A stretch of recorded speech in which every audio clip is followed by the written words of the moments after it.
I'm Jonathan Bay of theMoorsDirectory.com, and this is Moor Talk, Episode 6. Now, this is going to be a very special presentation, a video that's on loan to us by Sister Rahm'el of RenownRoyalty.com, in which she is hosting an extremely important discussion between two outspoken intellects in our community, two extremely active sheiks who are known for exposing charlatans, who are known for exposing those that have been preying upon the least or informed in our community. And we're very fortunate to have this caliber of brothers working hard on our behalf out in the community. Brother Kujo Adwado L and Brother Rahm'el L Bay. And what they're going to be discussing is the night and day differences between naturalizing and nationalizing.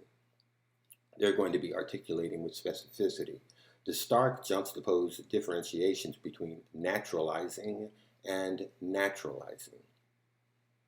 You should get out your pens and paper, take notes.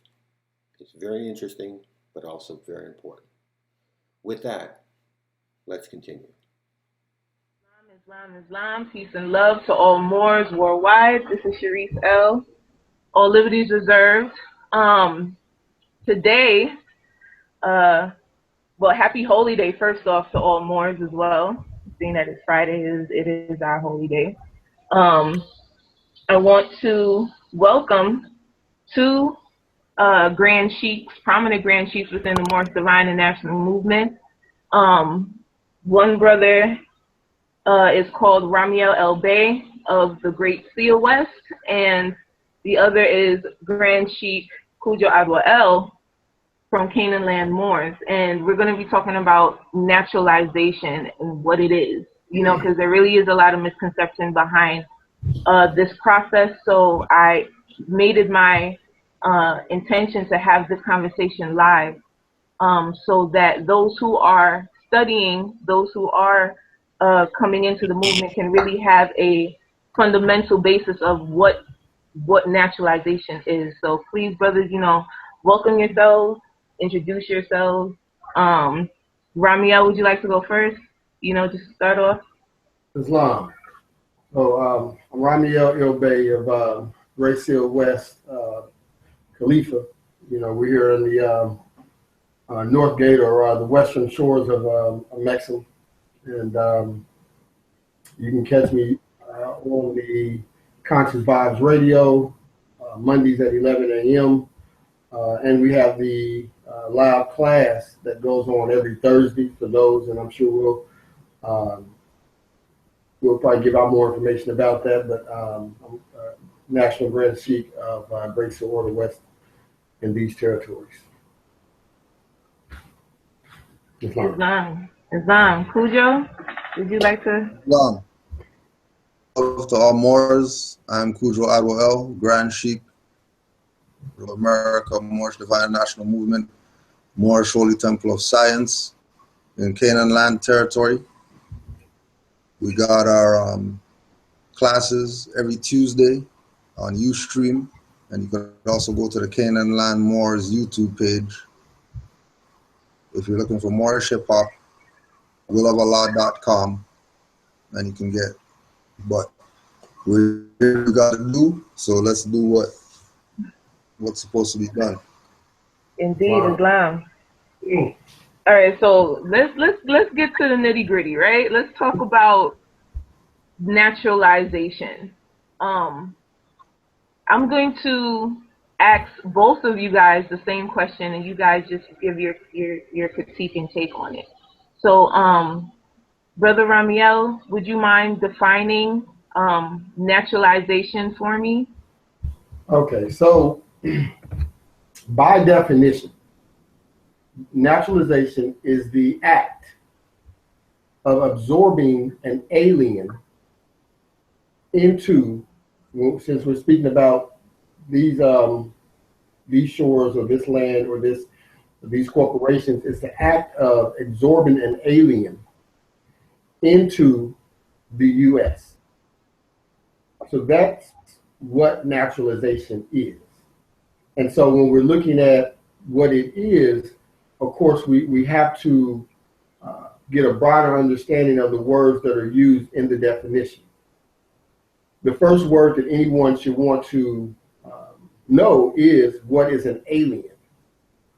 So when we're looking at the definition, it's the act of absorbing an alien and clothing them with the privileges of a U.S. citizen. Okay, so if you're reading the definition, the law dictionary, that's pretty much what it's going to tell you. Well, an alien, by definition, in the law dictionary, in the Black's Law Dictionary, if you go to the 4th edition and many of the other editions, it will tell you that an alien is not someone naturally born in the U.S. It is someone from abroad. I'm sorry to cut your wisdom, Sheik, but do you mind being specific when you state the U.S. or U.S. What are you referring to when you state that? Okay, so the U.S., of course, we're speaking of the corporation dealing with the Act of 1871. So with the Act of 1871, you had the constitutional republic suspended, went bankrupt. So once that entity went bankrupt, you had the reorganization, and then you had the new classifications of the U.S., which now is a corporate territory, okay, within the 10 square miles of the of Washington, D.C. Okay, that's the jurisdiction. Now, what has happened is that in modern terms, we tend to think of and make the U.S. synonymous with America. But the U.S. is a corporation founded on paper. Okay, the U.S. is first formed and incorporated in France in 1754, I think it is. And you can do your research on that. But then it becomes completely, the republic goes bankrupt, and then you have the capitalization and the trademarking of the capitalization that takes place in around 1871, and you'll find that in the Act of 1871.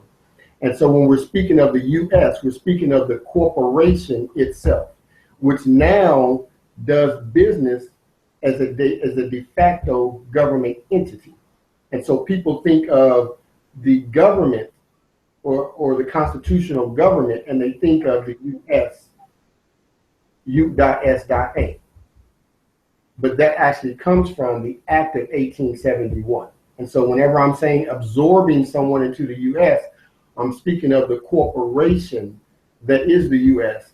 that claims and does business as a de facto government on the shores of Northwest Mexico. Indeed.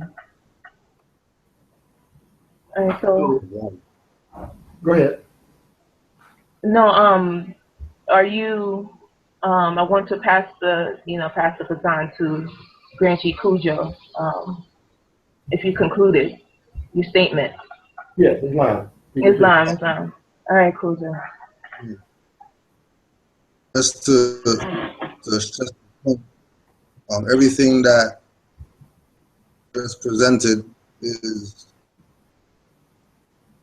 and when it comes to the concept of naturalization, and Moors taking the position of saying we are going to naturalize somebody, that they are saying that they're naturalizing,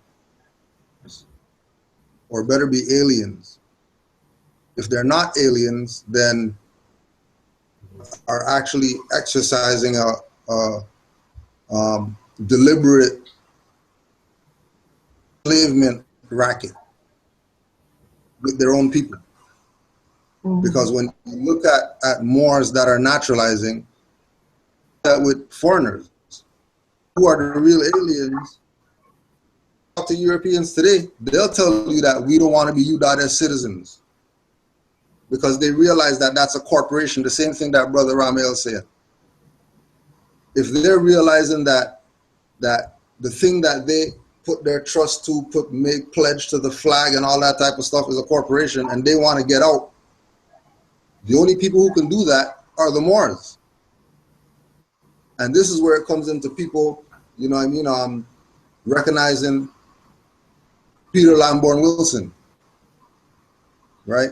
He got quote unquote naturalized by Noble Drew Ali because he adopted the concept of a Mexim,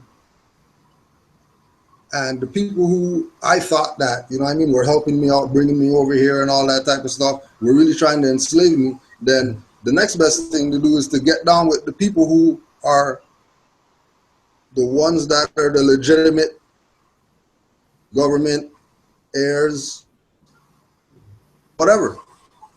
Same thing that today, 2016, you have Europeans like Peter Moon. Who Peter Moon's a Bay. You're not going to put that on his books and stuff like that, but know that he got affairs and all that stuff, and he Moor's meetings. Latif Bey, just another European that's just out there that realized that, you know what? You got S Corporation is telling me that I'm a citizen of that property of that corporation. I'm not really a citizen. Well, I can't have that because as a European, I know my nationality. I go back to Irish, Scottish, French, whatever like that.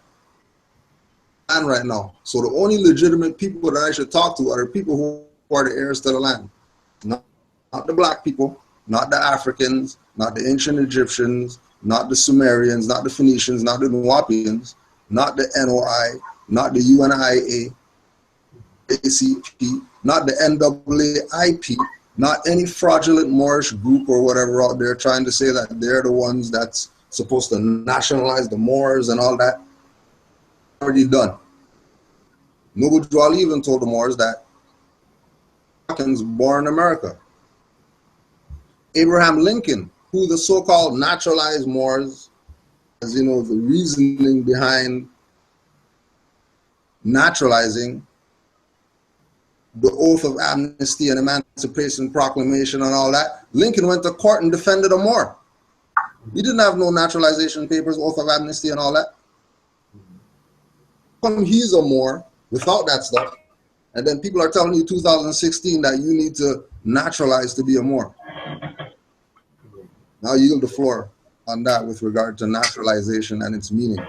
In Islam, you know, as you guys are going through, I took it upon myself to look up the definition of nationality and that nationality, naturalization, and also naturalized citizen, you know, just to put that on the forefront. So this is Black Law Dictionary as a reference that I'm going to right now. And I'm going to start with what nationality is. You know, it states that quality or character which arises from the fact of a person's belonging to a nation or state. Nationality determines the political status of the individual, especially with reference to allegiance, where domicile determines his civil status. Nationality arises either by birth or by naturalization. All right, and now I'm going to. Okay, so let's just interject right there. So the naturalization Moors,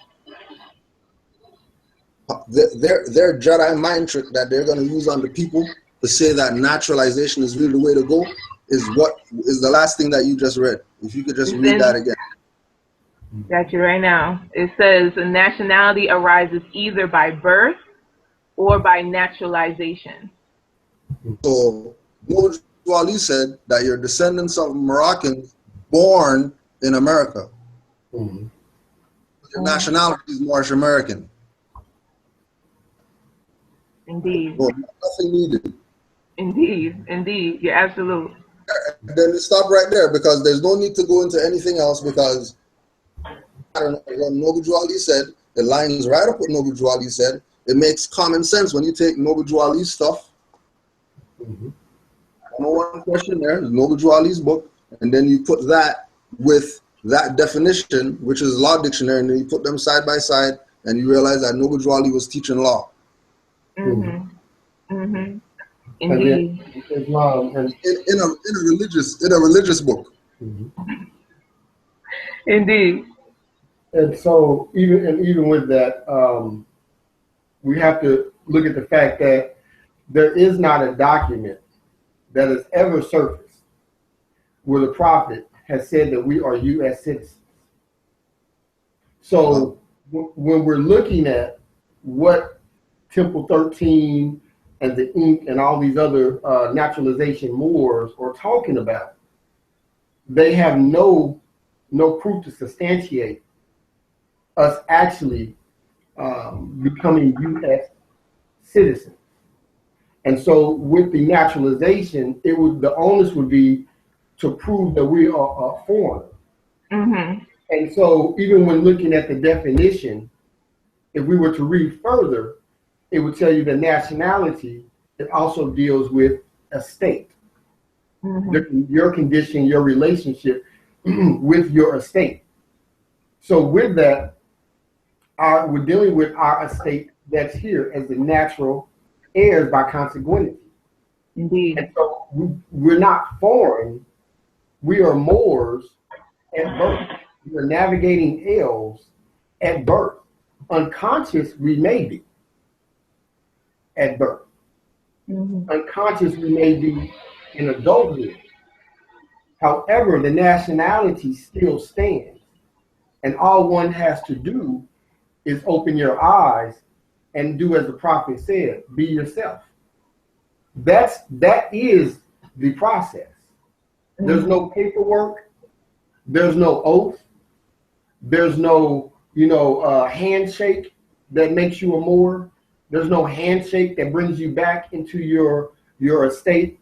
The only thing that aligns you back with your estate is what the prophet said. Moors, go back to the mindset of your ancient foremothers and forefathers.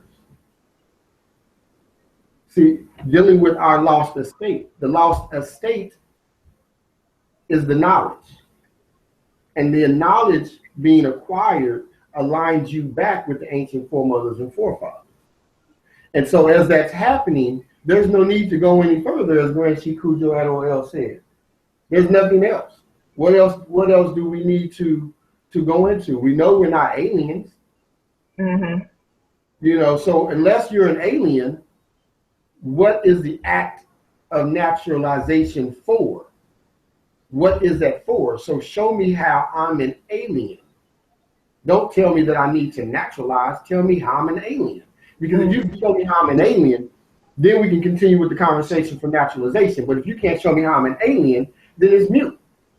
Because the act of naturalization is the adopting of an alien, the absorbing of an alien. Mm-hmm. And clothing them with the privileges. Clothing. Remember, you take off clothes. So they're not yours, privileges. Yep. So are we talking about birthright? Or are we talking about privileges? Which one are we talking about? Because birthright is not a privilege. Two very distinct things. Right. So what exactly are we talking about? You see what I'm saying? So they have to correct those concepts because literally either they're completely ignorant or they're disingenuous. Just to quickly interject, to further, camelback off of what you're saying with naturalization, the whole process of naturalization, you do have to have a nationality to give up or substitute for another. And in regards to our people, seeing that they're in a state where they don't have a nationality or they haven't even claimed the nationality as yet, the process itself isn't one that they should be going through. They have to know their own nationality. They have to recognize their innate nationality first before they can even think of wanting to be a citizen elsewhere. That's just I just wanted to interject that in. But Cujo, Brother Cujo, did you want to say something? Yeah, when Moore was talking about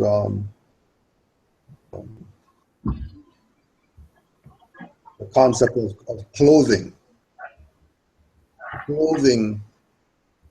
the alien, you would see, you know, the Masons and these people dressed like Moors. See somebody like even if we use again Latif Bey for example, right? We know that he's European,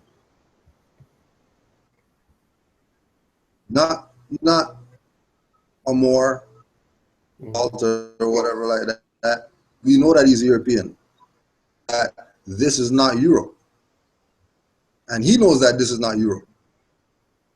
So his concept as a European is, I'm going to clothe myself, because every temple that he went to, they're telling him that he can't be a member and all that type of stuff. So he said, okay, I'm going to clothe myself. The thing with what Rahm'el's saying, that it's really the knowledge. You have the knowledge, and then you go to the 5 principles, and you recognize Noble Drew Ali as a prophet, and the Moors are the actual forefathers and all that stuff, and you're going out that, then there's no issue. There should be no. But it comes back again to the fact that disingenuous people must be getting something from the back door as well. Blatant. It's like it's blatant disregard for what Noble Drew Ali taught. Like complete disregard for what he taught. Nationality can be by birth or by naturalization. Noble Drew Ali gave it to you by birth. He even told you that it's birthright. Gave it to you by birth. And then some other people are coming and saying that Abraham Lincoln gave it to you by this process. And remember, Lincoln defended a Moor, not a naturalized whatever. Clearly stated that my client is not a Negro within the case. Yeah. Clearly, it's not a Negro. So where do these Moors get the concept that our people are Negroes, which makes them alien, when Noble Drew Ali said, you're not Negro, black, or colored? Like he made it specific that you are not those things. And people are saying that, oh, because you're those things, you have to naturalize. Only a idiot, only somebody incompetent is going to listen to those people, take what they're saying as what Noble Drew Ali brought. Because it's a dead end street. Alien in your own land. Even further, Noble Drew Ali said you are from Missouri. Yes, I am. St. Louis.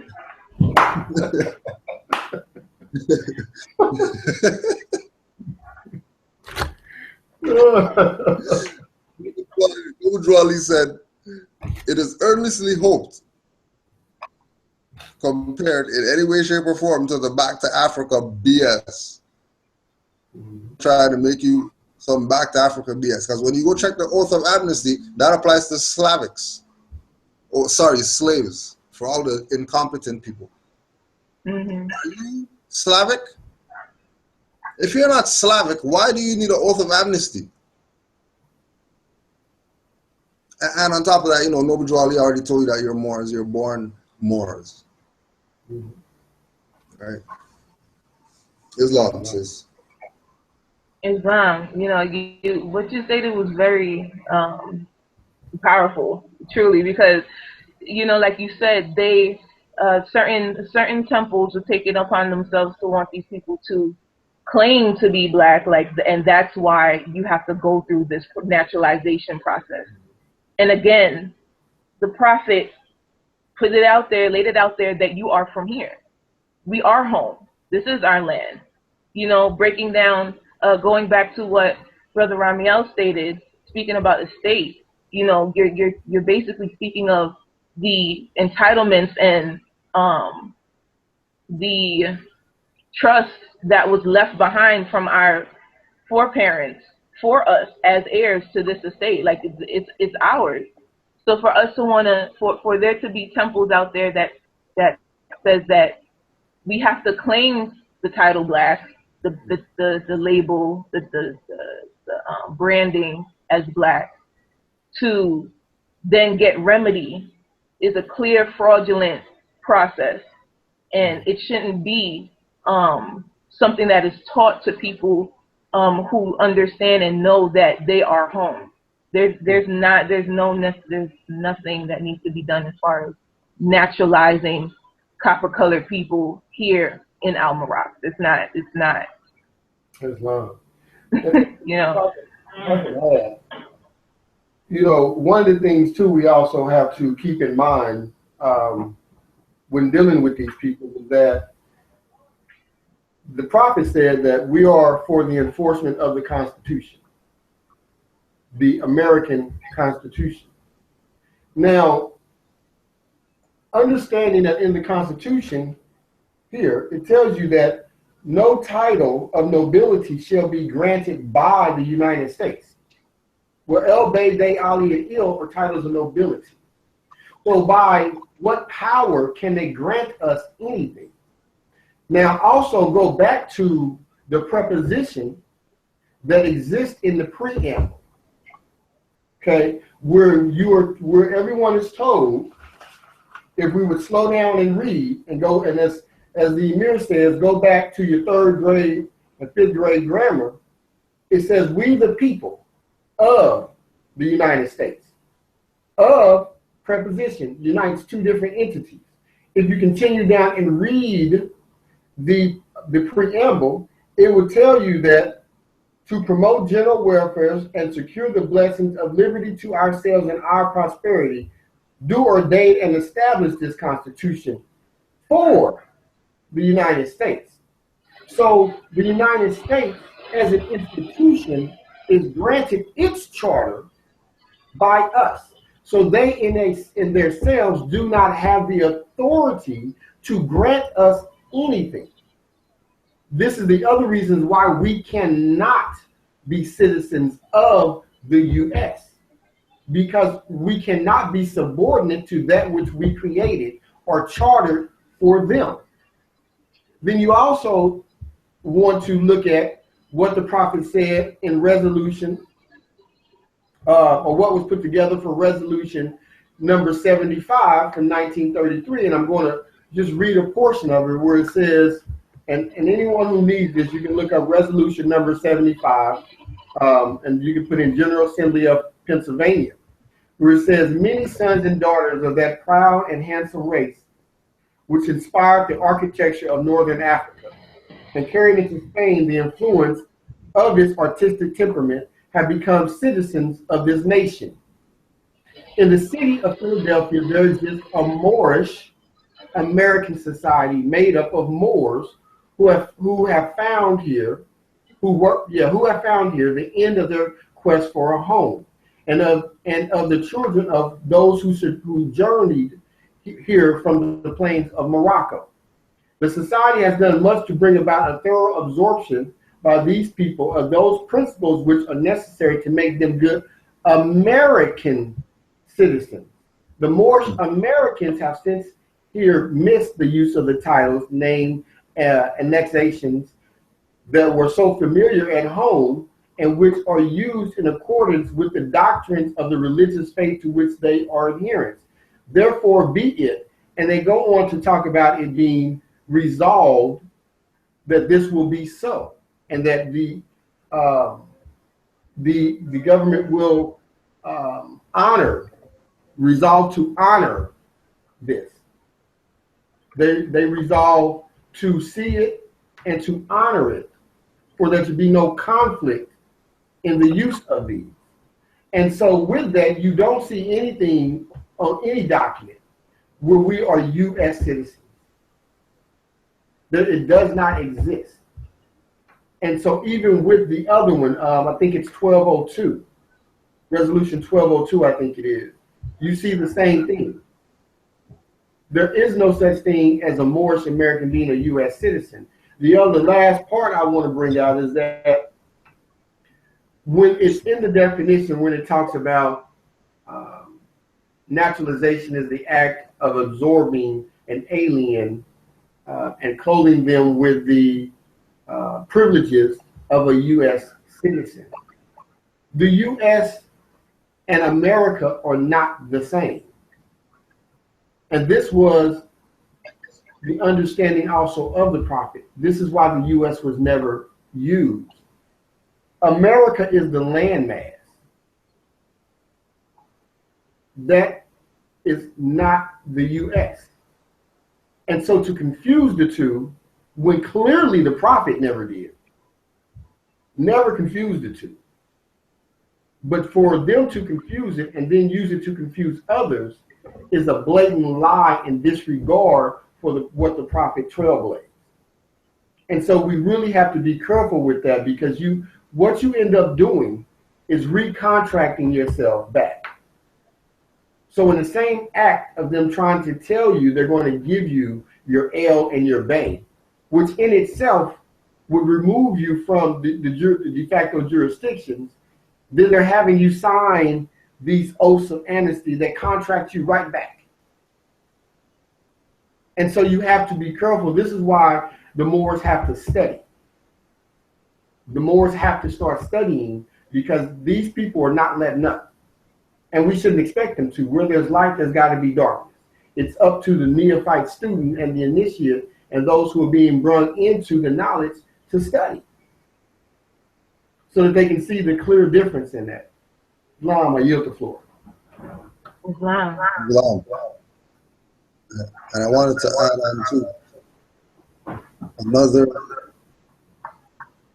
angle to the U.S. Remember that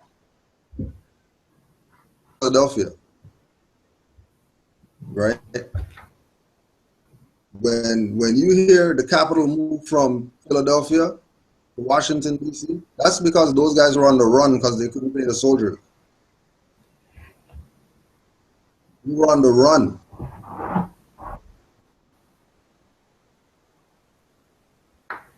We want to put this on the record, because the concept is that run with this because Abraham Lincoln was the last, honest Abe and all that type of stuff, and he wanted to help the black guys and all that, right? But consider something. Lincoln, political debates between Lincoln and Stephen Douglas.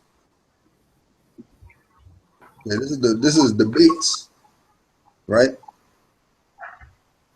And this is Abraham Lincoln, 1858, September 18th. I will say then that I am not, nor ever have been, in favor of bringing about in any way the social and political equality of races. That I am not, nor ever have been, in favor of making voters or jurors of Negroes, qualifying them to hold office, marry with white people. And I will say, in addition to this, that there is a physical difference between the white and black races, which I believe will forever forbid the two races living together on terms of social and political equality, as they cannot so live while they do remain together, of superior and inferior. And I, as much as any other man, am in favor of having the superior position assigned to the white race. Occasion, I do not perceive that because the white man is to have the superior position, the Negro should be denied everything. I do not understand that because I do not want a Negro woman for a slave. Necessarily want her for a wife. And is that I can just let her alone. I am now in my 50th year, and I certainly never had a black woman for either a slave or a wife. So it seems to me quite possible for us to get along without making either slaves or wives of Negroes. I to this that I have never seen, to my knowledge, a man, woman, or child producing a perfect equality, social and political, between Negroes and white men. That's an excerpt. Exactly. So when we have as a reference point, we have a prophet as a reference point, and then people are going to show you somebody else, and then they're going to take the picture of that guy with his hand on the book, and then put that picture next to Noble Drew Ali with the picture with his hand on the book. Drew Ali was, you know, following in the steps of Lincoln and all that stuff like that, in order to emancipate the people. That a prophet would stoop so low as to forget his connection to Allah and tie it to some state's president crap. And then we still want, for the record, Dr. Noble Drew Ali, who did naturalizations and all that stuff. And we want his stuff too. Papers or something that he naturalized, because, you know, he was a foreigner. He was Jew and all that. That's European name. So he's clearly a foreigner. So he should have naturalization papers. Drew. And then I thought maybe y'all was the only one who never seen it. Say that again? Yeah. I thought maybe I was the only one who had never seen those papers. No, I never Yeah, seen I've it never either. seen them either. Nope. So the plot thickens. Yeah. Shoot. Right? Indeed. It's deep. Indeed. You know, I just want to expound, Stanley, if I can, with also introducing the Expatriation Act. You know, there was a letter or a reporting from the Senate back in 1906, trying to address the issue of citizenship and protection in Morocco and you know, etc. But I'm going to read an excerpt from there, and it says citizenship of the United States, expatriation, etc. Chapter 5, temporary provisions of Morocco. It says, sir, there are strictly speaking no Moroccan laws relating to citizenship of Moorish subjects in Morocco. The fundamental laws of this non-Christian country are based entirely upon the Islamic code, no part of which treats of the subject of citizenship. There are, however, numerous treaties and conventions between the various Christian countries and the Moorish Empire. So this is, I just got to interject really quickly because this is 1906. All right. The Kingdom of Morocco wasn't even founded until 1956, correct? 1956. And in this report from the Senate, they're speaking of the Moorish Empire and the treaties that other countries made along with the Moorish Empire. All right. So for those who are questioning if an empire even existed, clearly to the Senate it did, for them to have to report it. All right. So continuing on, it says, there are, however, numerous treaties and conventions between the various Christian countries and the Moorish Empire by means of which citizenship in this country is defined. But as I understand from the above acknowledged instructions, that is not the desire of the department to call for a report upon such lines. I will therefore confine these remarks to general conditions existing, which may possibly be of some use in connection with the information desired. 1. Citizenship in Morocco may be said to be governed by the laws pertaining to the same in other countries, with the exception that all persons residing in Morocco who cannot prove foreign citizenship or protection are considered ipso juro as Moorish subjects. So right there is saying if you can't prove that you came from somewhere else, automatically you're Moorish. You're under the dominion of the Moors. Am I correct in stating that? Love. Okay, just making sure. You know, I'm reading right. And then it says 2 and 3. Moorish subjects lost their nationality only by becoming naturalized in or protected by another country having treaty relations with the Moorish Empire. So Okay. now it's stating. Go back. I want you to read that line form one more time. Indeed. Please. Moorish subjects lost their nationality only by becoming naturalized in or protected by another country having treaty relations with the Moorish Empire. Now, just to interject, could you just read that one more time? 3 times the charm? Just so we're sure what you just said. 3 times the charm. Since the topic has to do with naturalization and stuff like that, let's just to make sure. Threw it in. I hear you. That we're here. To make sure. Moorish subjects lost their nationality only by becoming naturalized in or protected by another country having treaty relations with the Moorish Empire. No. Britain has treaty relations with the Moorish Empire. Yes. Every European nation has treaty relations with the Moorish Empire. The U.S. Corporation has treaty relations with the Moorish Empire. Yeah. That's why, you know, Michelle's going around and posing with the flags and stuff like that. Hillary going around posing with the flags. Have treaty relations with the Moorish Empire. Now, if Moorish Science Temple of America was incorporated into that corporation, Moorish Science Temple through United States Corporation has treaty relations with the Moorish Empire. Naturalize, you lose your nationality. Science Temple of America tells you that before you even go in the building,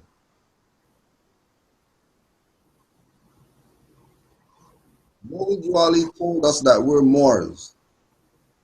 Mohammed Ali told us what our nationality was. What it is. And if our nationality Moorish American, and if that is the designation, that there's a difference, there's a separation. There's somebody that's in a subordinate position, and then there's somebody that's in a superior position. Then why would a superior position to a subordinate position, and then the superior position individual is speaking from the subordinate position platform and make them superior? No sense in the world. If they join their whatever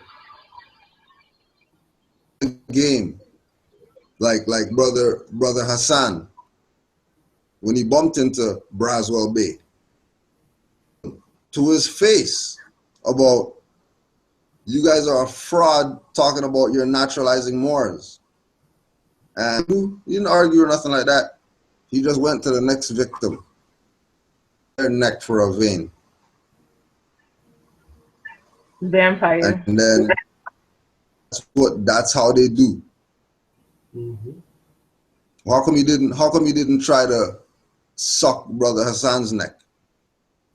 Come. Why? Why didn't he keep going and try to, you know, like how they do with us or whatever, when we bring up you guys are a fraud and how they defend their naturalization stuff? How come he's been a Grand Sheik for 40 years or whatever, when this young Moor challenged him on what are you talking about naturalization, and using all the references that we used tonight, 2 minutes, all the references that we used, he used with the Grand Sheik of the naturalization people. And the Grand Sheik tucked his tail and went to go find another neck to suck. It's funny. Think about it. It's funny. You know, like that reminds me of a instance where I was on Facebook and I was conversing with Kamal Bey, and he's the supposed sultan, or you know, his majesty of the Amexa Moor Empire, which also naturalizes Moors. You know, he's one of those that he instructs people to call him sultan and your majesty and all of this. And you know, it just to sum it up, I question him on what gives him the right to even want to miseducate people in naturalizing, thinking that naturalization and nationalization is synonymous, because that's the argument that they would tell people. It's one and the same. You know, it doesn't matter. So, you know, just you naturalize, you go through the naturalization process to become to get to nationalization. And the same thing I brought up right now as far as the Expatriation Act, I asked him to explain this point right here, where it clearly states, once again, Moorish subjects lost their nationality only by becoming naturalized. You know, so what is it that changed? You know, what law was passed where this is not the case anymore? And he just segued from it, saying, you know, oh, Obi-Wan Kenobi, you know, he was talking some Jedi, you know, trying to tell me, you know, how young and naive I am because of what I was asking. And he couldn't answer, you know, a direct answer could not come from this man. And not only did he block me from the Great Seal group that's on Facebook, you know, because that's where the conversation took place. He deleted the conversation and then barred me from there from being even able to have this kind of conversation. And this is clearly a conversation that needs to be had publicly for the record, so everyone can have access and understanding of this information. You know, the misconceptions is what entraps our people. You know, the backdoor conversations and conferences that Noble Jew Ali, I could have swore, pretty much eliminated, saying that he took all he removed the veil. So why is it, what is it that these you know, these self-proclaimed sultans, naturalized people, what is it that they feel or assume as authority to want to not only hide certain information, but also dispense the wrong concept to people to further entrap them and further enslave them? I don't understand. Well, let's look at it that, right? Let's just say, for example, right? Let's just say, for example, Taj Street Bay, right? Decided to say, master educator, decided to say, you know, he's a sultan or something like that, right? You know what we're gonna lose? Explain for me why. Please do expound on why. Because it's a lesson of ancient times that the priesthood is dead.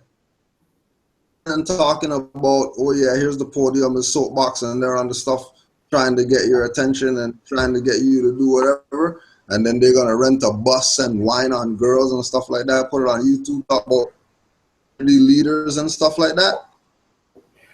Know that that's the priesthood. Dead. Clearly by their actions, the priesthood is dead. Make you run out and eat grass because Jesus said it and stuff like that. Priesthood is dead. I'm pretty sure. Right? Priesthood is dead. I mean, high horse and all that stuff, when they're standing on the ground with you and they talk about high horse, people are probably corrupt. Because,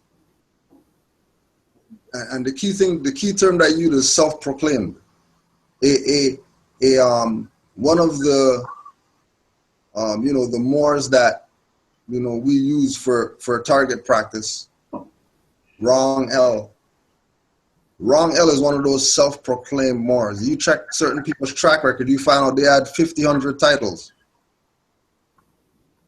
How come you're switching titles and stuff like that? Every week you have a different title? And then those are the people that people are taking serious. Opposed to these people being their own priests and actually putting the work in. If you want to walk on water, you go walk. We walk on water for you so you can say, yeah, we walk on water as Moors. Taxes off as Moors. But you never put your nationality card down yet and got taxes off? You can't talk about you got anything off. You never a man and gave nationality card? You know what I mean? The Moors did something. Being what you know. It's not about hear what you think. It's about being what you know and, like, yeah, we did it. The Moors did it. We have a hospital now, and then you didn't put one brick on that. You didn't help build nothing. Don't even get hype. Don't even get hype. I'll add that when we're looking at the issue of naturalization, one of the things that you have to ask these guys is that, is there anywhere when dealing with naturalization that it deals with my estate? How does naturalization deal with the estate? That will shut it down, because remember that this is what this is about. And now we're talking about the physical aspect of the actual estate.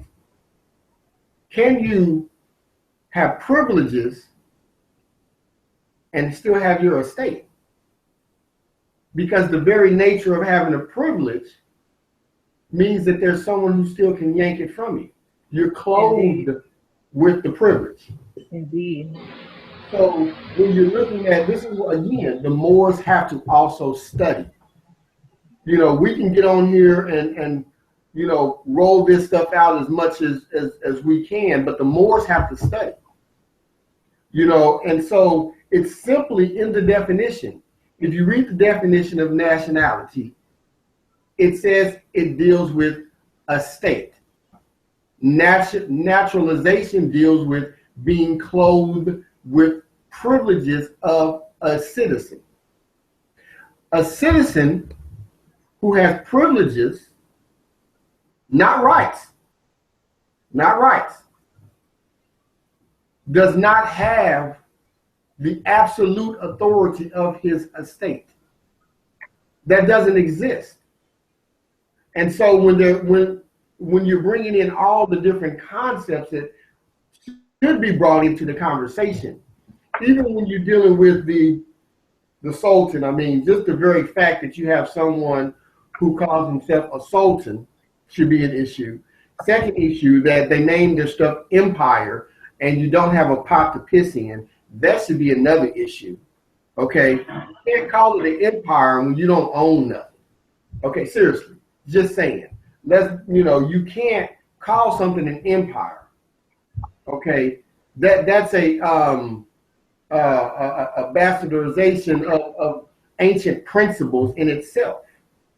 So you can't claim supremacy of territories when you've never been given the authority of those territories. Like, this is absurd. You see what I'm saying? This is, you know, and as everyone No knows, different what the colonists said. right? Well, you as everyone else, I don't really get into the back and forth with people, but I see it. You know, I laugh, I chuckle because it's absurd.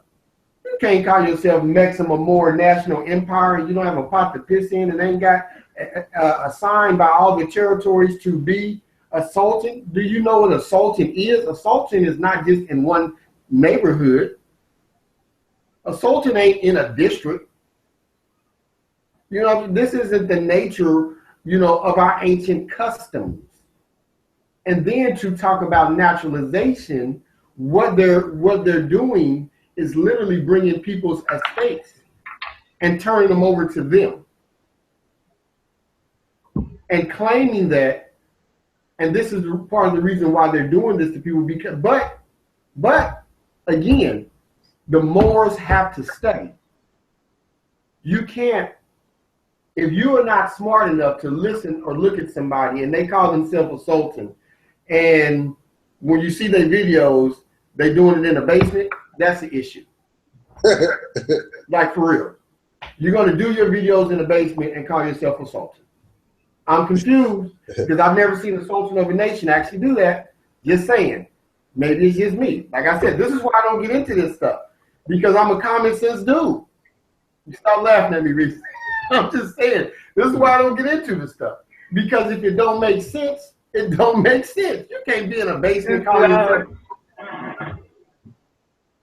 You can't say you have an empire and you're in a basement doing a video or in somebody's front room.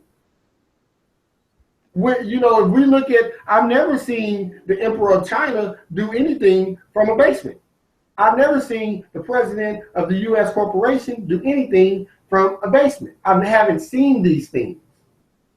So if our people don't have enough common sense to see these things and not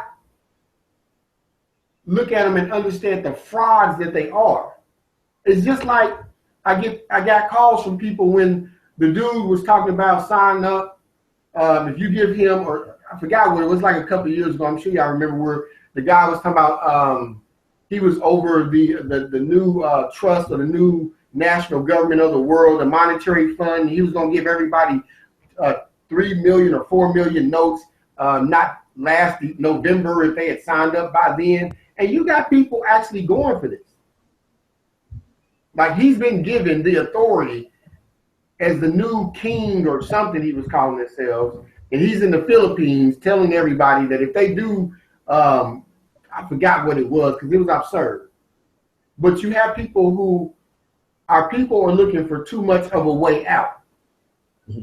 They're looking for the quick fix. And that's part of the issue.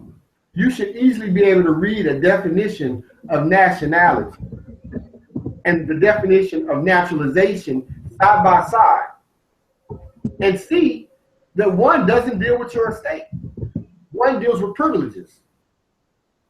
Even that in itself should be enough without us having to go too many places when you see that we're talking about claiming our lost estate.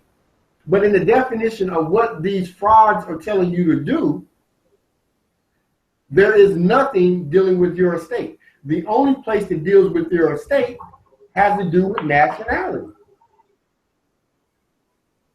One deals with privileges, one deals with the estate. Which one do you want, the privileges or the estate? Because the privileges don't have the estate. Islam.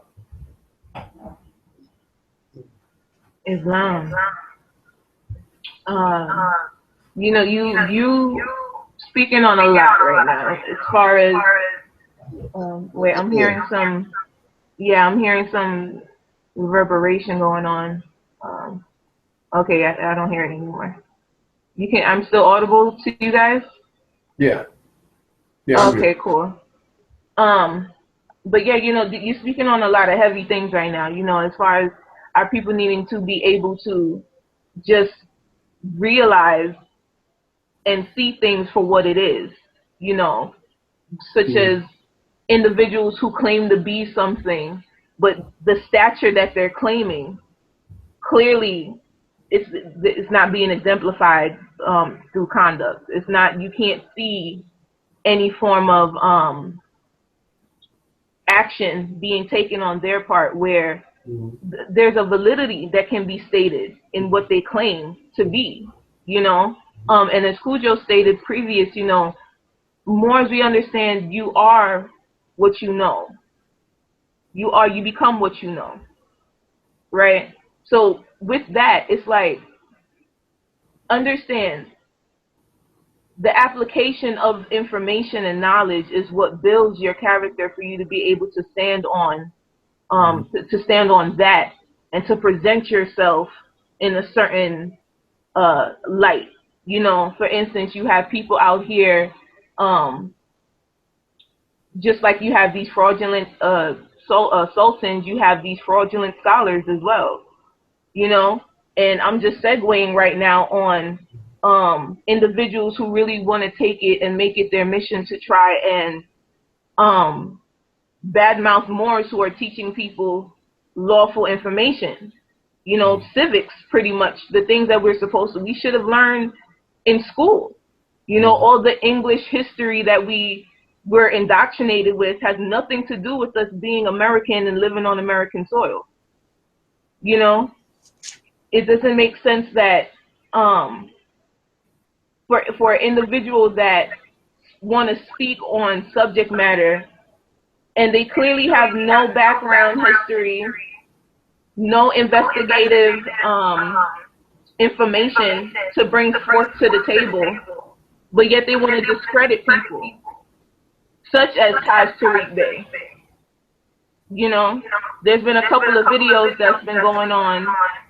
I'm hearing the reverberation again. One second, let me just double check if it's my mic. One second. Islam? I can hear you fine. Islam. All right, I don't hear it anymore. I don't know what's going on. Maybe they tapping me. I don't know. Big brother always watching, so whatever. But when it comes down to people who want to discredit Moors and the information that they're bringing forward, there needs to be substantial proof with your claim. Otherwise, it's just straight slander. Otherwise, it's just, you're just discrediting an individual, bashing their character for no apparent reason outside of hatred. Not for just not only for that individual alone, but for the nation that individual represents. Because we as Moors understand those who do affix the title to their appellation, their free appellation, the L's, the Bays, the Days, the Alis.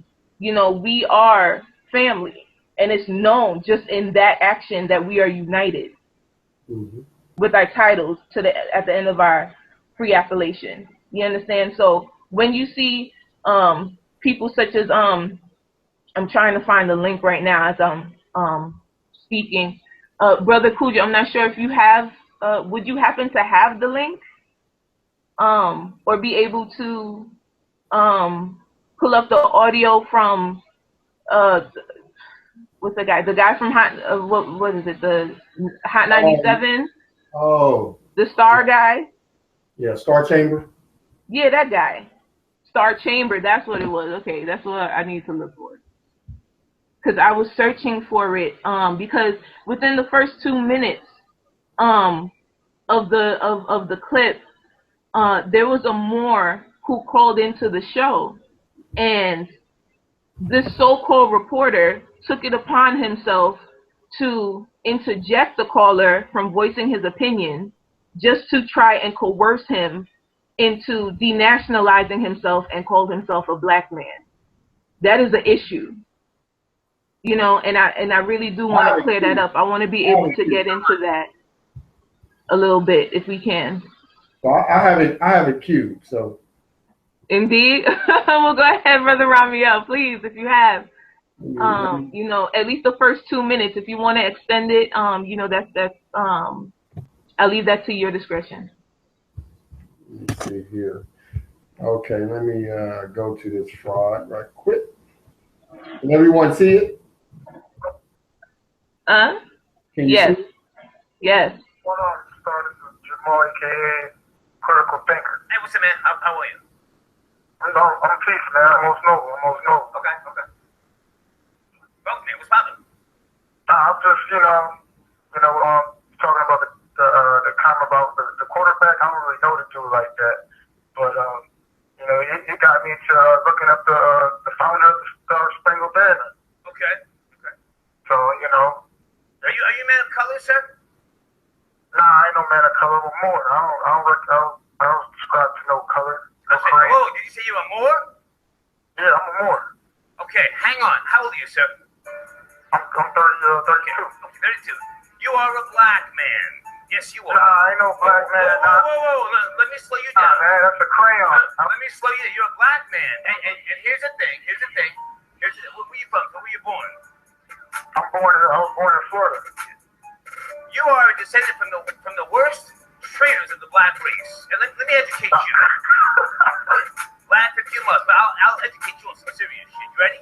Nah, man, nah. Go I ahead. said you ready to be educated. Oh, I'm educated. I got a bachelor's degree. Yeah, and you know what? Here's the thing. You're in denial. But that's just in the quote. That's just only in the European Okay, I world. don't give a fuck about that. I'm gonna educate you on why you're some of the worst traitors of the I black do have race. this degree. Fuck your degree. Yeah. You are a descendant of those who did what in the Congo to the Africans. What? Come on. But, nah, man. You gotta realize. No, don't tell me nah. I'm spitting back. Don't tell me nah. Your people did what?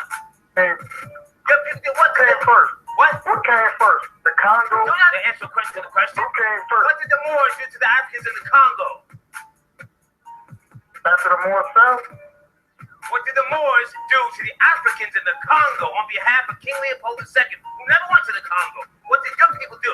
Blacks, what did they do? You're talking about after we fell? Don't play dumb with me, Moore. Yeah, right. Don't play dumb with me, Moore. You said you're educated. No, I'm asking you. You said you're educated. Don't play dumb with me, Moore. Don't play I'm dumb. not familiar with that history. I'm familiar with the fall. That's why I said I'm educating you. Now listen carefully again. I'm listening. You listen? I'm listening. The Moors with the feds, right? My nigga, the feds, yeah? Yeah, I understand what you said. You mutilated 30 million Africans in the Congo. You, the Moors. Nah, that's not true. No, that's the truth. Because what you're speaking about is when the Moors fell. That's just like when we fell in America, we became police officers. We joined. You sound as dumb as a dead woman, nigga. I'm sorry. Nah, you're not making. Nah, I'm not understanding what you're saying. I'm not familiar with that. Go do some research. I'm not familiar. Goodbye. That ain't happened. Yeah, goodbye. Hey, since we had a more.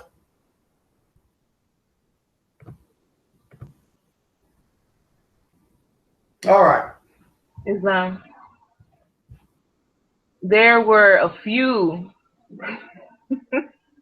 issues with that little clip. All right. First thing I want to state. I don't know if you guys catch it, right? But they wanted, what's his name? Star. He wanted to dim light. You know what I mean? The dimmest light that I've ever seen. All right. He took it upon himself to want to separate us. Because when you understand Moorish nationality, you understand that we're all Moors, melanated, copper-colored people, those who are categorized as Negro, Black, colored, African American. Those brands and terms, those brands and labels, before that was placed upon us, the last thing we were known, historically documented fact, were Moors. All right? So now he's trying to separate us, talking about what did the Moors do to the Africans? What did your people do to the Africans? Right? As he's continuing to badger the man, he slips up and he's like, what did your people do? The blacks. You know what I mean? Like, I don't know if you caught it. I think it was like a minute and some change in there. But it's like, even as he's trying to prove his point, trying to make a distinction, he can't, like, he's not even in a mindset where it's like he knows better than to separate the two. Because us, when you're referring to copper colored people, we are Moors. We are miscategorized as blacks within this municipal corporation jurisdiction. But the people itself, we are one, and we are Moors. We're all Moors. But to get to what my main issue with this whole little clip is how he was trying to quote unquote school him, try to educate him, when clearly there is no basis nor factual information that he was dispensing in regards to understanding what black is, what a nigger is, what a Moor is, who did what when. He wants to bring up King Leopold. Brother Cujo, I know that you put it out there, something from the Encyclopedia Britannica. Is that correct? Yeah, about the whole concept of those individuals wearing fezzes, history of the Congo and King Leopold and all that, or those are individuals from other tribes in the Congo. Those are Congolese people. That's why when we talk about somebody schooling somebody, that's why the Moor schooled that Negro star, that it's no different than when we fell as black people and we became police officers. Right? Perfect analogy. Indeed. And Star still didn't get it. But why didn't he get it? That he's one of those puppets, those agent provocateur puppets. Just go ask other radio show, whoever people, record of being a dick. He has a track record of that. It's not nothing new that he's doing. This is his whole game. And it was like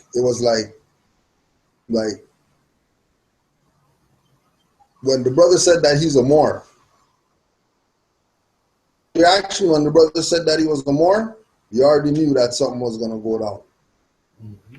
Right? But I want to take a page out of my good brother, Sheldon L., right? Our traveling Moor, our Moor that goes all over the world on a regular, right?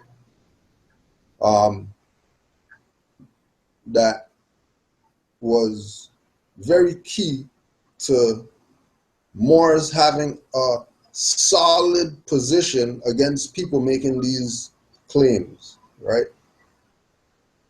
How come they don't debate Dr. Ben? That. Well, let's just see what we mean by that. So if we go to page 546 in this book, who all the black guys have this book. All the black guys, all of them have this book, right? Page 546. Western historians continually tell everyone that the Moors were an Arab people, forgetting that there were two types of Moors. The African Moors, the first to enter Iberia in 711 with Tariq. There were amalgamated African Asian Moors, the offspring of African and Asian Muslims, the Asians, originally from Arabia and other areas around the Fertile Crescent, entered Iberia 12 years later. So Africans, Asians, and Arabs, according to Dr. Ben, who is all these guys' top scholar. So if Dr. Ben's going to say that Africans are Moors and Arabs are Moors and Asians are Moors, Why are these people drawing maps and stuff and then circle stuff and then say Moors from here and then try to imply that, you know, Saudi Arabia? Mm-hmm. And pale people founded with anything quote unquote Arabic. When Dr. Ben, their renowned scholar, Islam to renowned royalty, their renowned scholar, right, is letting them know who the Moors are, but that those same jackasses are also Moors. Talking BS about their own birthright. Talking BS about talking against their own ancient foremothers and forefathers. And wonder why they have to do slick stuff like create a show, podcast or whatever, called Shot 97, which he's really a biter because he wants to be on Hot 97 so bad, but he can't. He doesn't want him because he's a dick. And he's stuck doing his Shot 97 BS. Right? And then also as well, keep in mind, it's that you realize the individuals who choose to splice that star show and put it on their page. When there's been star shows about all types of stuff, ain't nobody splicing nothing on the show before. Police shooting, all that type of stuff. They splice that. As soon as the more stuff come, or they want to splice stuff, put stuff up, both stars again, and try to. Moors is a hot topic. It's a hot topic right now. The Moors topic is the hot topic right now. Yeah, man. It's about right now. What the hell is this thing called Moors? Everybody wants to know. And it's like what brother's saying, once people study, everybody's going to find out. And all these people who've been playing games with people's birthright for the past 20, 30, 40, 50, 60 years or whatever like that, people realize that these people have been playing them. We are going to just have to sit back. You know, I remember when Noble Jawali said, went to an old sheik. Sheik, you know, we need to build up this land or whatever, you know, give us some people. And the old sheik said, put those Moors over there because they're not going to do nothing. It's the same thing that's going to happen when the people realize and they come to the Moors and they say, Moors, who the hell's been playing around with my birthrights all this time or whatever, made me lose my stuff? Oh, see those Moors over there, the naturalizing Moors, and I'm your Sultan and I'm your Prime Minister Moors, and we started this organization and we're going to go to the UN and get you your stuff back, Moors. All those Moors were the ones that sold you your stuff. Just study it for yourself to find out what it is. Islam. So, if you don't mind, if I interject on that one point with the not at all star guy,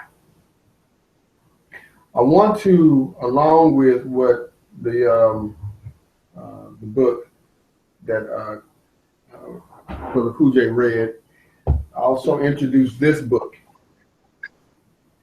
into everyone's libraries. And you're going to find on the page, that area, I'm going to read two different pages, paragraphs out of it. And it says, now when Claudian wrote, and for a long time after, Moorish signified a great deal more than a native of Mauritania. Now, I'm going to pause there for a second. I want everyone to understand this book is written in 1895. This isn't modern. So this isn't the modern scholarship. This is closer to going to, your firsthand accounts, your firsthand information, what they understood back in the 1800s.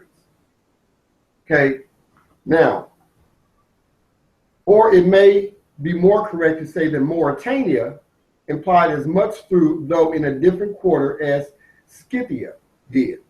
Any Latin dictionary, any old one at least, will tell you that Moorish is a Moor, a blackamoor, or a tawny Moor. And Shakespeare uses the word Moor as a synonym for Negro. As that word bears nowadays a somewhat restricted meaning, it may be better to take the old-fashioned blackamoor as the nearest English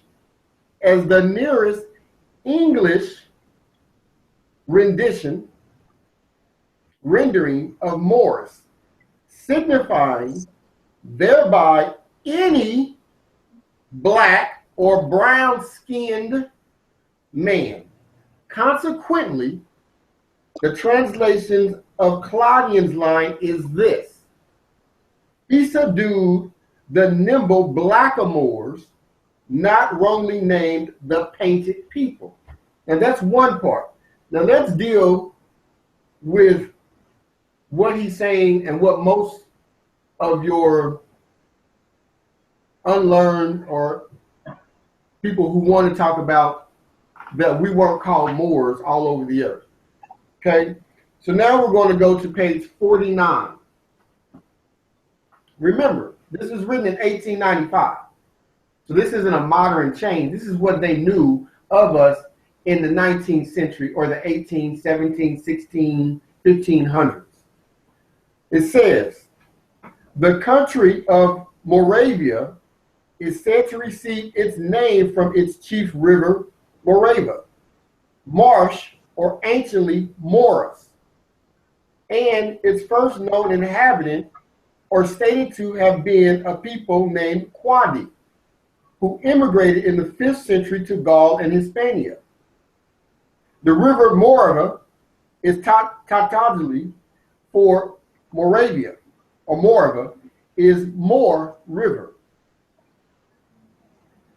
Whether Ava be regarded as Celtic or Gothic or a language older than either, it is not unreasonable to conjecture that the Quadi who went into France and Spain may have borne this name Moor, the other having been given to them by outsiders or vice versa, meaning that they were calling themselves Moor and that the others started calling them Quadi.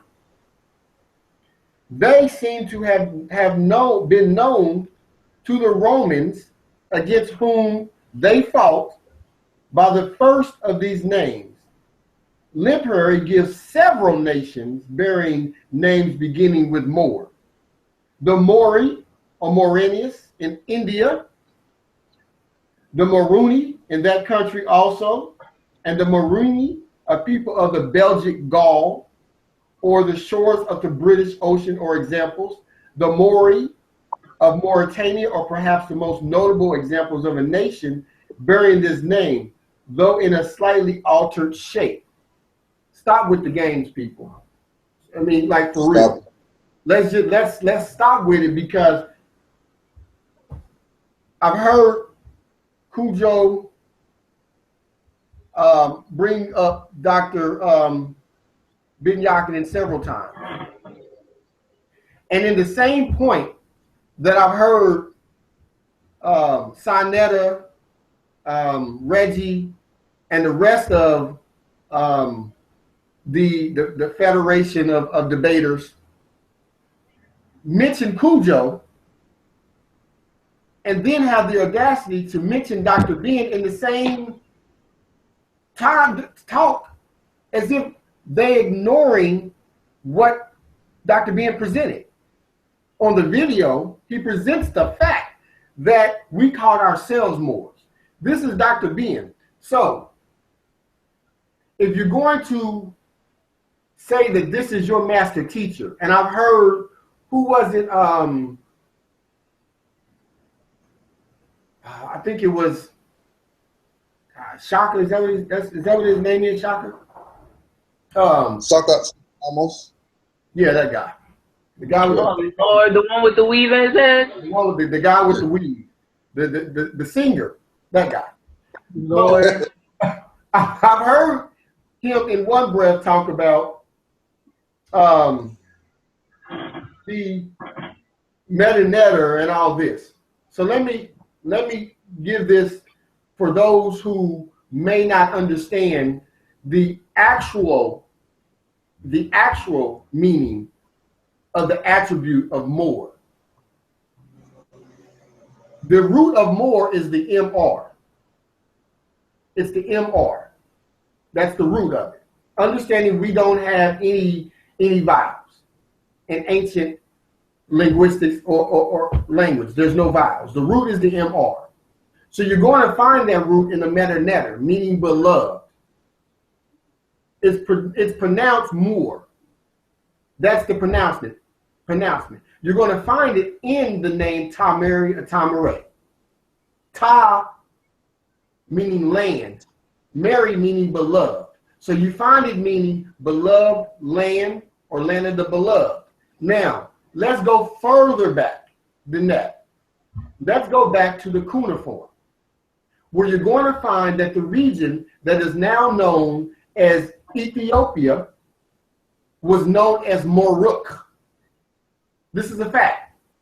You can go into the ancient cuneiform where the region is named Moruk, and different provinces of the region are called Meru.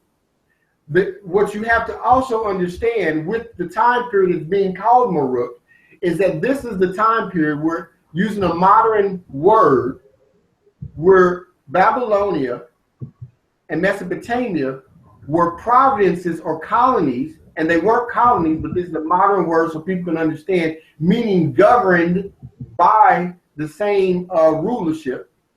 So Mesopotamia and Babylon at this point were governed by the people of Ethiopia, and they were, in fact, the same people. So during the time the cuneiform is written, the people of what we now call Babylon, Mesopotamia, the Middle East, were calling their home Moruk. This is a fact. This is ancient history. Now, you go into the stories from Asia. When you get into the information from Asia and you get into their mythology, they'll tell you that everyone on the planet is born or comes through Mount Meru. This is a fact. All you have to do is look up the information.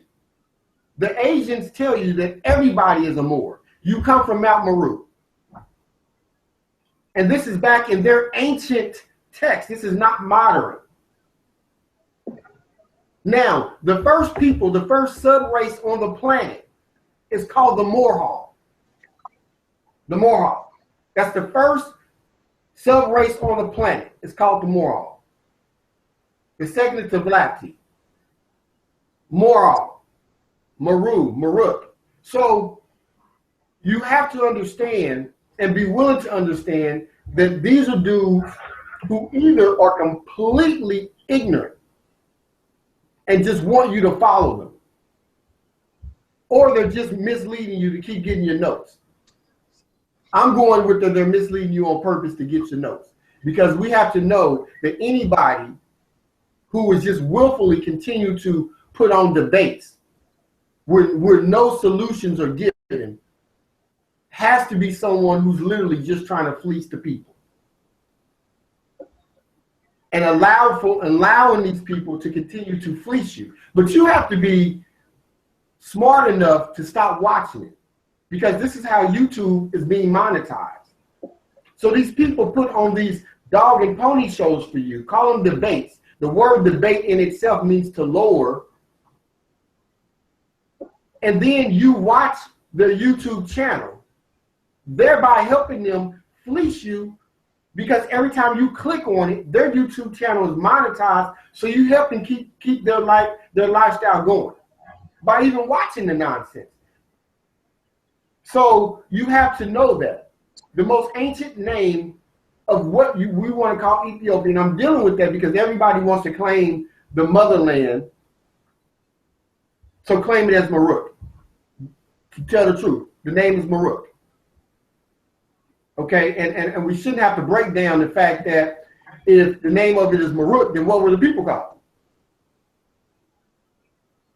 See, either you get the name of the land becomes the name of the people, or the name of the people becomes also an attribute of the land. It's one or the other. Either way, it's synonymous. And ancient history says the name of Ethiopia, before it was called Habashite, before it was called Abyssinian, was Maruk. Islam. Just to interject with what you're saying, in further studies you hear the Moruk, it segued in translation throughout time to be Yuruk, right? Yuruk, this is where you would get into the story of the Epic of Gilgamesh, where they're speaking of these demigods and such. So you get to understand why that area is so prominent in the biblical trails that goes on within the Bible. You understand, just that land area, why it was so critical. So that was very important. That was a very, very good point that you stated. And it's funny how, regardless of where you go to find information, you will always see that the constants M and R, which scientifically stands for pyramid, which is our symbol for civilization. So it's like it's everywhere. That MR, it's everywhere. The vowels we know can be interchanged. When you understand the principles of linguistics, Exactly. vowels is interchangeable. But the constants, when you focus in on that, then you can really dispel a lot that these so-called scholars try to put out there to mislead people and divert them from understanding where to really find information. Even with even here, like with the Amazon, at one point it used to be called the Madanon, like that area was called Maranon, like, you know what I mean? But now it's Amazon, and then it's like, it's just different dialects being spoken throughout time, and it kind of segues from the original word, but at its root, what it means, what it signifies, and that's what people need to get as far as when they do their research and they're studying, get to the root, get to the matrix, get to the meat and potatoes. Don't deal with the connotation. Don't deal with the opinion of an individual. When you read something. Go ahead, Stanley. The last thing I'll say, then we can move on to the European guy. Whenever you're ready. Yeah. The last thing I would say to anyone who wants to talk about the things that the Moors did and bring it up. Two things. Yes, you had some Muslim Moors who did it. So what? What else we got? So because there were some Muslim Moors, which really is how we should be saying it when we speak about different sects, because we're all Moors, you have to speak of them referring to their particular tribe or understanding, belief, travels, whatever. You had certain Muslim Moors who did do that. So what? So, because this is what's been going on all over the planet with Moors for thousands of years. So what we're going to do, or what they're going to do, is take what happened 300, 200, 175 years ago and say this is the rule of the Moors. Although you're going to call, who is it from Stolen Legacy? I forgot his name. Who is it? G.M. James. There it is, G.M. James. You're going to speak about him, where he tells you that the Moors were the light bearers of the knowledge coming out of ancient Kemet. So what you find is that you're just dealing with a lot of hypocrisy on that. So yep, you have Muslim Moors who sold some of the other Moors into slavery. Got it. Thank you. So what? What else you got? Because that doesn't bother me. Because I see Moors who are classified as black, Negro, and colored selling us out every day.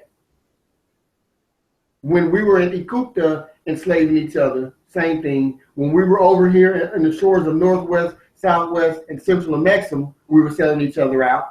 I mean, how do we think that they colonized the world? Do we actually believe that these Europeans who we taught to navigate, that they actually went around the world and just destroyed us all? So if you want to say that there wasn't Moors were just one set of people, then also go back and look at the different territories, because the Moors, the Muslim Moors, did not go into all different parts of Al-Kebalan and grab everybody. You have different nations who they would not want to call Moors who were doing it also. You had Moors over here in the tribes who were selling out other Moors. You have Moors today selling out other Moors. You have Ray Lewis talking about Kaepernick when he should be standing up saying, okay, I'll support him. So what's the difference? Why is that what we want to lean on? You want to lean on it because either you're taking a backdoor payout, so you want to actually discredit the movement, or you're just ignorant and stupid. I'm going to go with probably both. Islam. I just wanted to interject. One thing to add, as you brought up Ray Lewis and Kaepernick, whatever Moore's name is, keep in mind that Ray Lewis is with Bratton Bay and those people. And when you hear Ray Lewis say, yeah, I'm standing with him or whatever, but leave the flag out of it. That the so-called Moors or whatever like that say is a flag when that's a banner. And they push this fraud. Again, it's the same jurisdiction that's pushing this fraud of, American flag is the stars and stripes. That's not no American flag. Mm-hmm. Islam. There's pictures. There's pictures of Ray Lewis with Bratton Bay's son at football camps and stuff like that. Islam. So don't think that individuals don't have, high people on their side. Just like we have high people on our side. You know what I mean? We got NBA players who are down with the civic side, naturalizing and all that stuff. They're talking about study, just like how we talk. Right? Entertainers, yep. Wow. I just wanted to state, camelbacking off of what Brother Rahm'el was speaking of. I know, Cujo, you put it out there, the Adunga man, taking his people, going pillaging different tribes and stuff like that.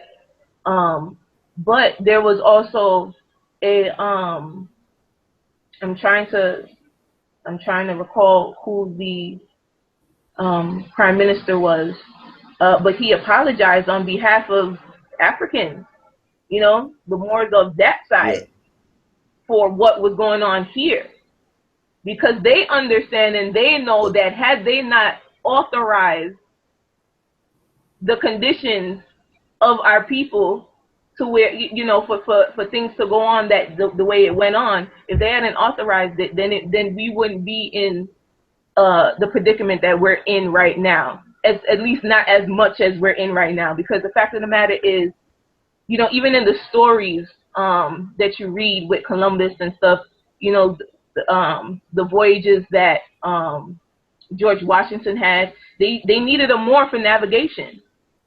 Our ancestors were known as the masters of the seas. So of course, when you have to take a trip, you're going to be going to the navigators who know where they're going. You see what I'm saying? So it's like when you take that into consideration, understanding that, you have a man who recognized that and apologized for that, but they hide that though. They did hide that. I remember that distinctly. But if you can bring that up, please do. What I was gonna interject when you talked about navigators, we're just gonna go to, their esteemed scholar once again, Dr. Ben.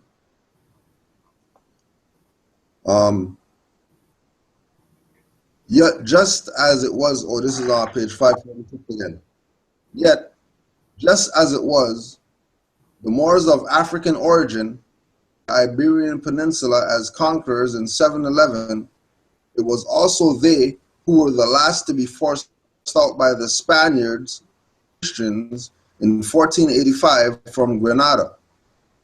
The African Moors came just 7 short years before Christopher Columbus, and his African Moorish chief navigator and captain of the flagship Santa Maria, Pietro Alonso Nino, a native of Morocco, North Africa, set sail for the shorter route to the Far East and ended up in what is today called the West Indies, but which is really the Caribbean. The final expulsion of the Arabs from Granada, Spain, in 1485 initiated another chain of victories by Europeans over the Africans, checked in 19, at which time Dr. Nkrumah of their former so-called Gold Coast Crown colony of Great Britain of political freedom under the name of the Commonwealth of Ghana, changed to the Republic of Ghana in 1958. So just to back you up, even though these Europeans could be sailing anywhere without Moors as the captains of their ships. Indeed. And that's not because Moors selling out and all that type of stuff. It's the same thing when we have those pictures, Europeans, and they have the little Moor in there, and everybody says, oh, that's a slave. Or turbans and stuff like that. They're not groomed the way that they're groomed in the painting like that. Wearing pearls and have goblets and stuff like that. Turbans. There no slaves doing that. Only Moors. Indeed. Right. And again, the whole concept of teaching the Europeans and it was a transfer of power, because we already knew that we were going to fall out of power because we are navigators of the celestial seas. So it's not a secret that we were going to fall out of power, and the only people that we could put it in the hands who, you know, isn't really going to go crazy with it, who have their quote-unquote 33 degrees. They're not going to go past that. If they go past that, it's only on the strength of they studied for themselves because they belong, whatever.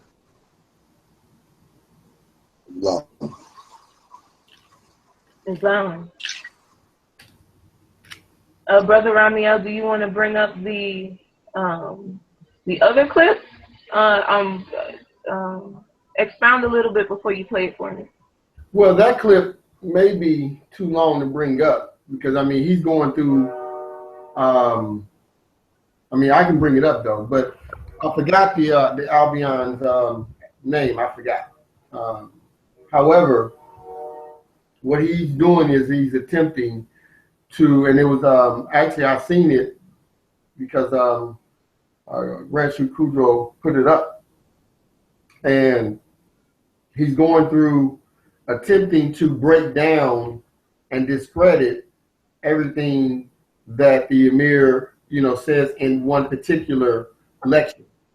And so what his attempt is to bring up legalese that discredit the law that is being spoken.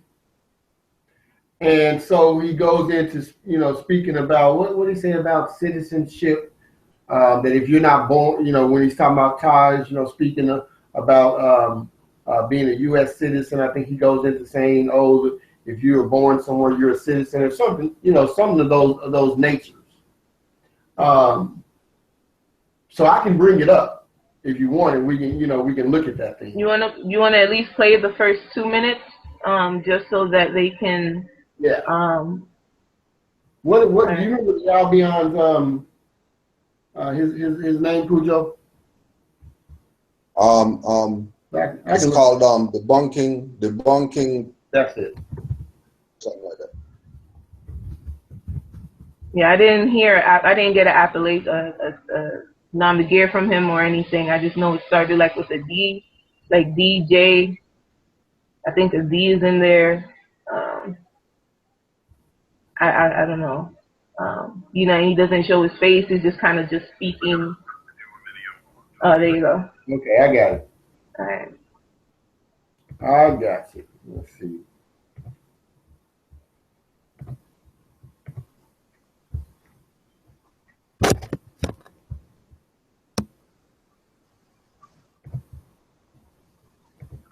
And what I've decided to do, just to make it easier on me, to make a series that way.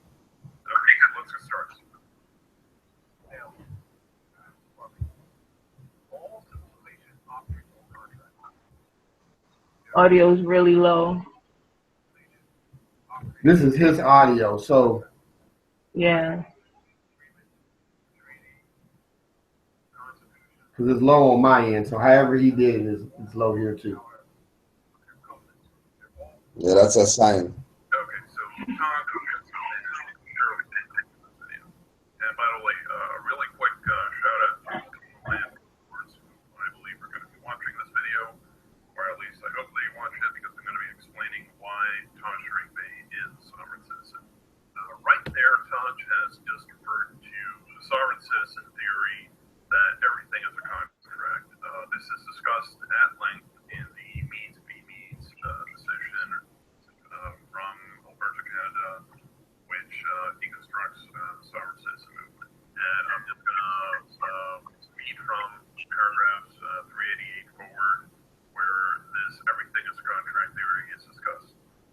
Quote, an OPCA litigant may argue that he or she has no obligation unless the litigant has explicitly formed a contract for that obligation. In Canada, this argument has been frequently advanced. Blah, blah. An interesting variation of this approach was made by Frisky, who at trial argued that he did not want any government services, then he ought not be obliged to pay income tax. In yet another variation of the everything is a contract concept, the person may attempt to sever all contractual relationships with the state, successfully, presumably defeat all government authority. Sometimes OPCA litigants claim that their interaction with the court is a contract. OPCA litigants who adopt this to identify practically any state document, even a driver's license or birth certificate, as a contract. They argue, in effect, that they do not wish to be in a contract with the state and should be able to engage in activities, for example, operation of a motor vehicle, without being bound to the state in that manner. These persons go to great length to scour away all contractual links, expecting that at some point the state's authority will evaporate. Now, to really go into the roots of why this everything is a contract theory is wrong, we need to go back to 1762 to a book by Jean-Jacques Rousseau called The Social Contract, or Principles of Political Right. Now, this is basically a philosophical treatise discussing where government can derive legitimate authority from. Now, I'm just going to use the Oxford Dictionary definition of the term because it's accurate and it's simple. But essentially, the social contract that Rousseau was referring to is hypothetical. It's a philosophical model used to discuss philosophical theoretical ideas. Quote, it is an implicit agreement among members of society to cooperate for social benefits, for example, by sacrificing some freedom for state. Where sovereign citizens and Taj Sharif Bey by are screwing up is that they were taking this idea of a social contract literally. There is no literal social contract. When you're born into society, you don't have to sign a contract saying, okay, I'm going to give up certain rights and blah, blah, in exchange for protection, and I'll pay some taxes. No, it's an implicit agreement. Simply by being physically on the land, you are part of the social contract. Islam family. Yep, gotcha. I mean, during the time, just within that, you know, there's a lot that can just be spoken on as far as Right. you know, dealing with contracts. And you know, do you want to begin, and then I can Cujo, you can, you know, speak regarding the issue after. Okay. So the first thing that I would want everyone to understand is there's a difference between law and legalese. There's a huge difference there. Okay. One can speak law and then one can quote legalese that dispute it. That's not hard to do. We have to understand the historical facts that are present within the issue that we're speaking with or speaking about. The legalese become adopted with the Act of 1871. Based on the coup d'etat of 1861. With this happening, you have the whole legalese of the government structure take place. When you go into certain aspects of law, you're going to see that everything that is being spoken about is valid. What makes it able to be confronted with legalese is the fact that those who are the de jure government have not yet completely stepped up. And so with this happening, you're going to see different things take place. Other parts that Moors are not sovereign citizens. So let's get past that. Okay, any Moor that is trying to make you believe in that we're sovereign citizens, that's incorrect. Todd said sovereign capacity. We have to understand the difference of the words that are being used here. Okay, in your sovereign capacity, you're dealing with inalienable, unalienable, non-contractable rights. Okay, nations are sovereign, and a nation, a republic, deals with the protection of the people. Okay, with the Act of 1871, with the Republican form of government going bankrupt and being overthrown, you have the introduction at that point of all legalese. You can go back, he mentioned the issue with the driver's license contracts. If things aren't done based on contract, then you would not have the UCCs, which is their contract codes. You wouldn't have them. So that tells you right there. If things aren't based on permission, okay, because understanding that a contract is a permission. It's an agreement based on permission. Everything the Albion does is based on permission. Even within their legalese, it's based on permission. When the colonists came here, they got permission to set up corporations. All of your first states were corporations. They got permission. When there was disputes, then they got permission again from the Vatican with the Doctrine of Discovery. Those are contracts that you're bound to. With the creation of the ens legis, with the 14th and 15th Amendments, then you have another permission. It is well understood that the birth certificate, marriage license, all those are contracts. It's not really disputable, although you can quote legalese. But the Supreme Court has already spoke on it.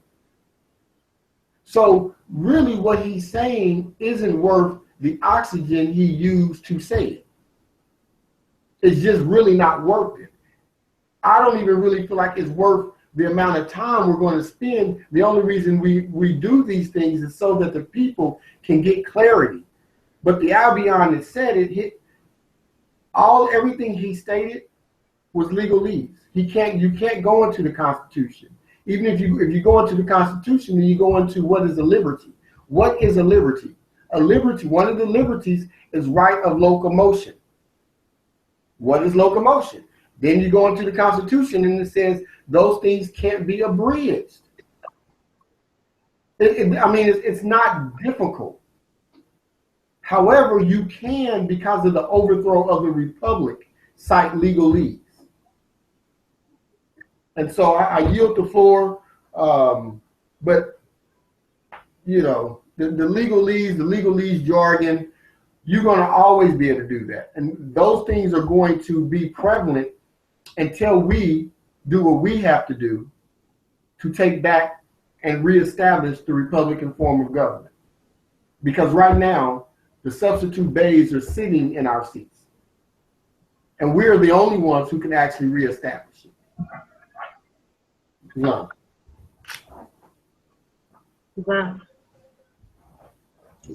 Brother Cujo? And just to quickly go further, as soon as individuals are taking the position of whose legalese that Moors are wrong, teaching bad or whatever, they are democracy agents. Mm-hmm. That's it.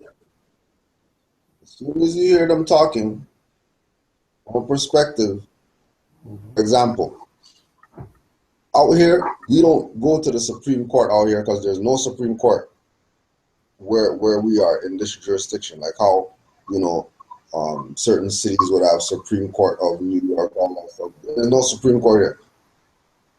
Tribunals and, you know what I mean, kangaroo courts.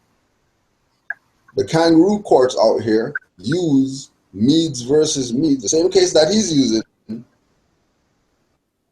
say that Moors are some sovereign citizen or whatever. We know that they're de facto, but they're using legalese to try to discredit Moors. If he's using the same legalese that the corporate jurisdictions here are using defense for the activity that Moors are doing, he works with those people. Because why would you use Meads versus Meads? Of all the, just go check the record of all the different, you know what I mean, so-called that went to court or whatever, that's the one that they use. You know, but what does that have to do with? That has to do with the fact that versus Meads, Moors who had cases with immigration and stuff like that, that they're saying, or they're fraud, trying to escape or whatever like that, but still here.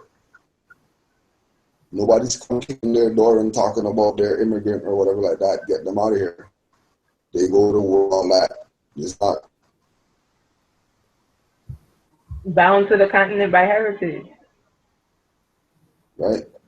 But it seems that people want to try to get our people out of that concept here. There's nowhere else to go. Ask the people who went to Liberia. They know where to go.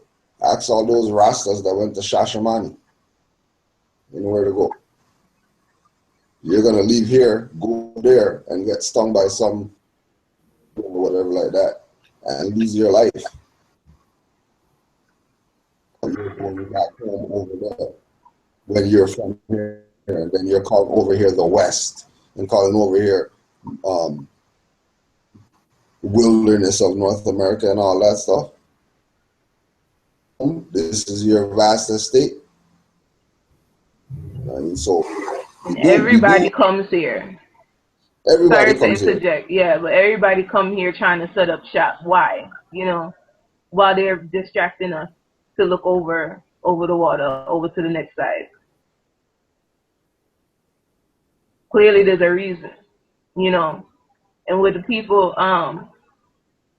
being so ignorant of what's going on in their own backyard and really adhering to these false stories that the modern European, the same one that they complain about so much, the same one that they know lied to them, know that they have a double tongue, you know, they speak with a double tongue, you can't trust them, You know, they don't have our best interests at heart. The same ones that they sit there and they curse and they know is an enemy to them or whatever.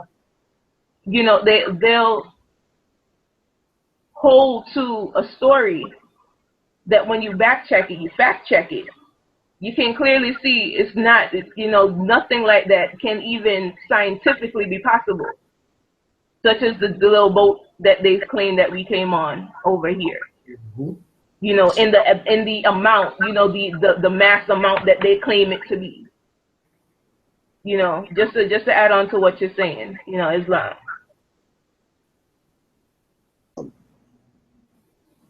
Yeah. One of the things that people again are going to have to do is really get used to studying, because a lot of the questions that people have would disappear if they take the time to study. Even with the whole introduction of Moors coming in with the sovereign citizen concept, such as the birth certificate authentication being the process to do that frees you up and it puts you in the private instead of the public, and all this stuff. And you have so many Moors falling for it, the same way you have Moors falling for when you listen to, you know, people like the Albion, or you listen to people on Signet, or, you know, TV or whatever that thing is called. When you hear these things, it's a lot of times the lack of the fact that people aren't studying. We've got to get out of this rat race where everyone's looking for that quick fix. If people can get out of that habit there and take their time. I had a Moor who asked me do I think that they should study? I think it was trust law.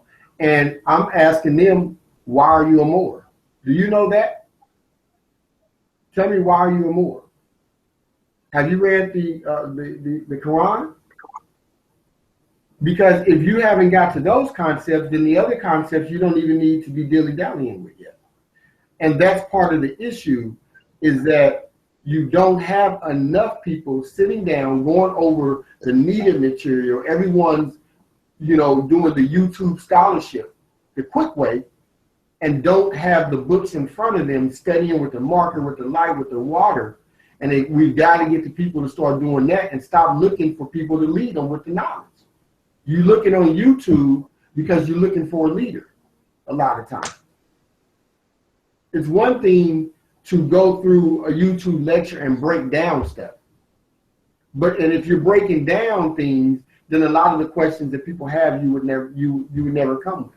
When you hear someone speak about things, you would already have done the knowledge on it from watching the YouTube lecture, looked up every single word that someone spoke that you don't know, looked up the information they presented, looked at the books too, and all of that. The history and the information is just simply in the words, but people aren't willing to do that hard work.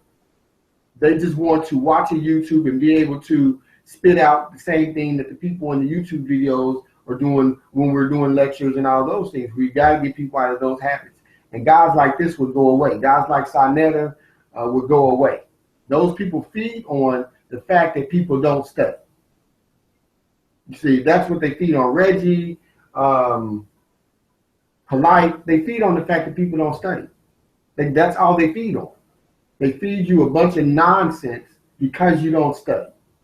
And if you study, you would be able to see, you know, outside of the fact that this dude is on a bus, you know, with women twerking. I mean, outside of that, you know, you should still be able to see that these people are frauds. But people can't because they're not studying. They got to change those habits. Islam. Hey, Brother Kuju, do you have any closing comments? Yo, just like the brother said, stressing the point that it's really on the people to take their mind into their own hands. Like they take their guns into their own hands, and they take their food into their own hands, and everything else, mind into your own hands. And make sure you nurture your mind with right knowledge. Treat those keep those seeds well, give them light, give them water. Fruition could manifest. Without fruition, there's no exercising moral nationality. Exercising Moorish nationality without fruition.